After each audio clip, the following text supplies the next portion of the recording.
әр мықты ердің артында әйел тұрады. Оларға қамқор болып, оларды аялайық.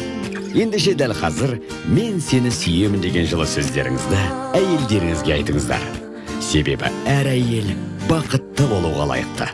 Күндеріңіз сәтті өтсін. Бойында инабат, мінезі байыпты, кіршіксіз көңілі кірленсе айыпты.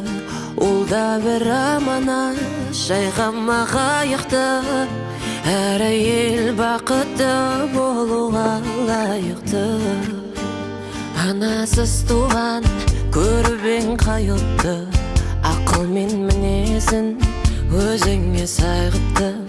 Әрбір мықты ердің артында тұратын, әр әйел бақытты болуға лайықты.